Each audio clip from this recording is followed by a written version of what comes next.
Hey everyone, welcome back to another edition of the Pick Six. I'm your host, Mike Wobschall, inside TCO Studios in Eagan. The off-season program has begun. There's a new energy in the building, and all of that is fun. It's also fun to answer some of your questions. Thanks for submitting them.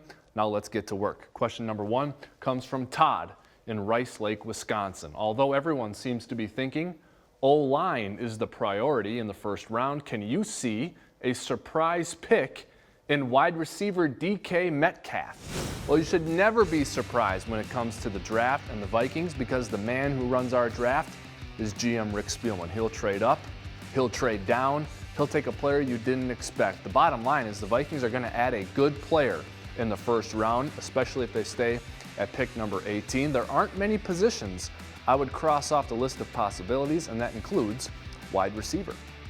Question number two comes from Keith in North Carolina. Please tell me we're not going to pick a tight end at number 18. We've picked so many in the past, and I can't stand to even read these columns about us picking one this year. Well, again, GM Rick Spielman, his goal is to add a good player every single time he's on the board.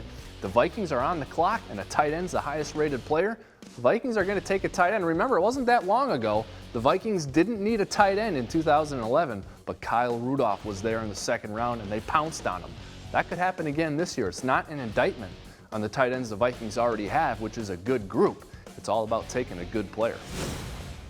Question number three comes from Chris in Fowler, California. In the case of the Vikings taking a solid center in this upcoming draft, would you have any concerns of Pat Elflein moving to guard? Well, I think if the Vikings take a center in the draft, either that guy is going to move to play guard or Pat Elflein is going to move to play guard. But the Vikings are going to vet this thing out thoroughly with their new offensive staff. So if the Vikings think that Pat Elflein can move to guard, I'm not going to have any concerns over that. Pat Elflein played up and down the offensive line at Ohio State. He's been a good center for us, but I'm sure if the coaches asked him to switch positions, he could do it. The next question comes from Bill. What do you see as our best plan for backup quarterback? Skull.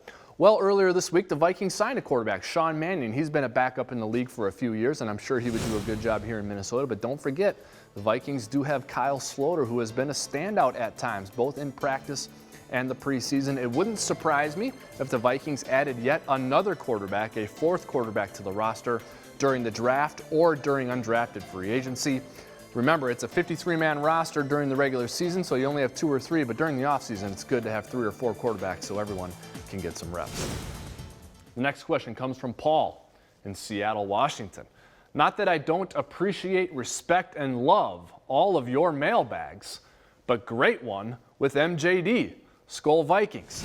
Yeah, it was awesome to have Maurice Jones-Drew join us for an edition of the Pick Six last week when we were out in California. Our thanks go to the folks at NFL Network for all of their help as we were out there gathering a bunch of great content. If you've missed some of it, make sure you go to Vikings.com and check out all the great stuff we got during our time in Culver City, California.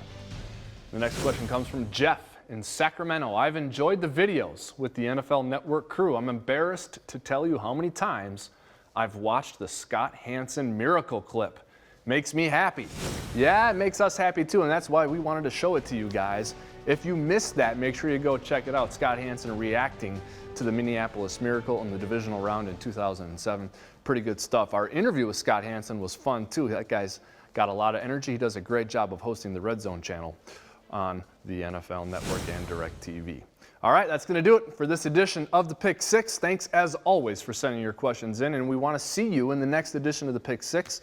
In order to make that happen, you got to submit a question or a comment or an opinion to the email address at the bottom of the screen.